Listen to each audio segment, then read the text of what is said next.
আসসালামু আলাইকুম ওরহমতুল্লাহ। আপনাদের সাথে কথা বলতে আবার চলে আসলাম। প্রতিদিন নানা রকমের টপিক নিয়ে আপনাদের সামনে আলোচনা করতে চলে আসি। মন্তব্যে আমাদের চ্যানেলের লিঙ্কটা দিয়ে দিচ্ছি। আপনারা সাবস্ক্রাইব করে নিলে ভিডিওগুলো আপলোড করা মাত্র নোটিফিকেশন পেয়ে যাবেন। এখনই আপলোড করে নিন। ধন্যবাদ। তো আমরা এখন যে বিষয় নিয়ে কথা বলবো সেটা হচ্ছে আমাদের জুলাই যে গণঅভ্যুত্থান হয়েছে সেখানে বাংলার অপমর জনসাধারণ বৈষম্য বিরোধী ছাত্র আন্দোলনের ডাকে তারা বিভিন্ন রকমের ব্যানার সব ছুঁড়ে ফেলে দিয়ে একত্রিত হয়েছিল এবং আলটিমেটলি হাসিনা সরকারের পতন ঘটিয়েছিল। এবং তার জন্য নানা রকমের মাস্টার মাইন্ড সামনে আনা হয়েছিল। বৈষম্য বিরোধী সমন্বয়করা রাতারাতি কি হয়ে যায়, জাতীয় লেভেলের নেতা হয়ে যায়। এবং তার মধ্যে কয়েকটা ফেস আমরা দেখতে পাই। তারা হচ্ছে কারা? সার্জিস আলম, হাসনাত আবদুল্লাহ, মাহফুজ আলম, তারপরে ওদিকে কি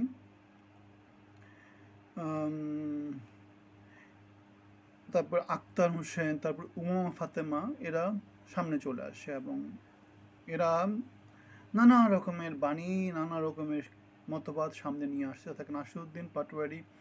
সো এবং আমরা দেখতে পাই যে তারা যেখানে জুলাই অভ্যুত্থানে যেখানে ছাত্র রাজনীতি বন্ধ করে দেওয়ার জন্য একটা দাবি ছিল, অন্যতম দাবি ছিল, সেটা থেকে তারা বেরিয়ে আসে এবং তারা পদচ্যুত হতে শুরু করে। চাঁদাবাজি, মাস্তানি, নিয়োগ বাণিজ্য, টেন্ডার বাণিজ্য সব কিছু চলতে থাকে। তারা যে সর্বশেষ যে দলটা তৈরি করলো জাতীয় নাগরিক পার্টি, সে নাগরিক পার্টিতে আমরা দেখতে পাচ্ছি ছাত্র সমন্বয়কদের খুব বড় একটা ভূমিকা আছে। তাও কোন কেন্দ্রিক? তাও ঢাকা ভার্সিটি কেন্দ্রিক যারা আছে, অল্প কিছু লোকজন। সারা বাংলাদেশ জুড়ে যে প্রাইভেট ইউনিভার্সিটিগুলো আছে বা যে ইউনিভার্সিটিগুলো আছে তাদের কোনো রকমের অংশগ্রহণ নাই। সুতরাং আমরা দেখতে পাচ্ছি বৈষম্য বিরোধী আন্দোলন এবং সমন্বয় তাদের বড় একটা অংশ কিন্তু এখনো ন্যাশনাল সিটিজেন পার্টি, যেটাকে বলে জাতীয় নাগরিক পার্টিতে কিন্তু তারা এখনো নাই। এই অবস্থায় আমরা দেখতে পাচ্ছি নাহিদ ইসলাম আজকে কি করেছে? বৈষম্য আন্দোলন এবং সমন্বয়কদের বাতিল ঘোষণা করেছে।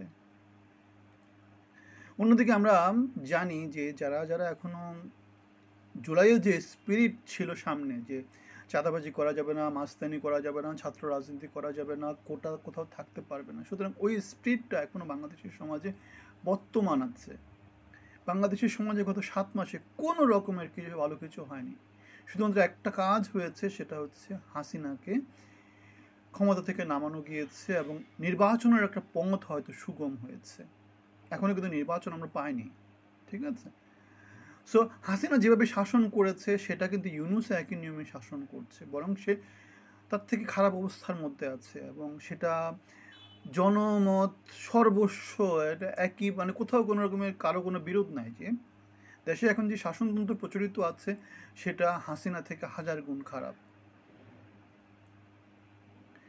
কারণ আমাদের সেনাপ্রধান ওয়াকারুজ্জামান সে কথাটাই বলেছে, স্থিতিশীলতা দেশের মধ্যে ম্যানুফ্যাকচার করা হচ্ছে মবতন্ত্র, না? সো আলটিমেটলি যেটা হচ্ছে, দেশে অস্থিতিশীল পরিস্থিতি তৈরি চলছে, ইকোনমির অবস্থা খারাপ, জিডি পজিশন খারাপ, আমদানি রপ্তানির অবস্থা খুবই খারাপ, কৃষক তার ন্যায্য মূল্য পাচ্ছে না, কোথাও কোনো চেন অফ কমান্ড নাই, পুরোপুরি একটা ব্যর্থ রাষ্ট্র হিসেবে বাংলাদেশ এখন সারা পৃথিবীতে, বাংলাদেশ সহ সারা পৃথিবীতে পরিচিতি পাচ্ছে দিন দিন।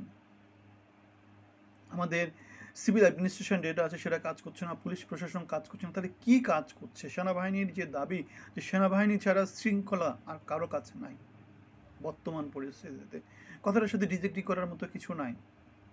সো তাহলে আমরা যেটা বলছিলাম যে বৈষম্য বিরোধীদের যেই দাবিগুলো ছিল, বৈষম্য বিরোধী যে আন্দোলনটা যেই এজেন্ডার ভিত্তিতে হয়েছিল, সে এজেন্ডা বাংলাদেশের সমাজে এখনও বর্তমান আছে। এবং সে কথাটাই উমামা ফাতেমা একটা সাক্ষাৎকারে বলেছে। সে যেহেতু জাতীয় নাগরিক পার্টিতে সে যেহেতু অংশগ্রহণ করেনি, সুতরাং সে বলছে সে বৈষম্য বিরোধী আন্দোলনের ব্যানারে সে থেকে যাবে, সমন্বয়ক হিসেবে সে থেকে যাবে। এখন আমরা দেখতে পাচ্ছি নাহিদ ইসলাম সেটাকে বিলুপ্ত ঘোষণা করেছে। আমরা সার্জিস আলমকে বলতে শুনেছি নির্বাচন হওয়ার আগ পর্যন্ত কেউ যেন, মানে হাসিনার বিচার এবং সংস্কার হওয়ার আগে কেউ যাতে নির্বাচনের কথা না বলে। মানে এদের মধ্যে আমরা দেখতে পাই নতুন একটা অটোক্রেটিক স্বৈরতন্ত্র দেখতে পাই। ফ্যাসিজম দেখতে পাই, বয়েস চেপে ধরার একটা নানা রকমের এই যে মবক্রেসি, জোরজার মুল্লুকতা প্রবণতা দেখতে পাই। এই যে সমন্বয়কদের বন্ধ করে দেওয়া, বৈষম্য বিরোধী আন্দোলন বন্ধ করে দেওয়া, এটাও নতুন আরেক ধরনের স্বৈরাচার মনোভাব। তাহলে যারা যারা এখনো সমাজে বর্তমান আছে, বাংলাদেশের সমাজে যেহেতু এখনো বৈষম্য বিরোধী আন্দোলনের যে ইস্যুগুলো ছিল সেগুলো যেহেতু বর্তমান আছে, সুতরাং একটা প্ল্যাটফর্ম থাকতেই পারে, এবং সেই প্ল্যাটফর্মে কাজ করার কথা উমামা ফাতেমা বলেছিল। আমরা উমামা ফাতেমা বা যারা যারা বৈষম্য বিরোধী আন্দোলনের সাথে ছিল, যারা যারা এখনও যে আগের যে ইস্যু আছে সেটার সাথে রাজনীতি করার জন্য এখনও তৈরি আছে, এখনও মোটামুটি সংগঠিত হচ্ছে, তাদেরকে আমরা স্বাগতম জানাই। নাহিদ ইসলামের এই যে এই ঘোষণা, সেটাকে আমরা নিন্দা জানাই। আপনার মতামত কমেন্টে জানাবেন। ভালো থাকবেন, ধন্যবাদ।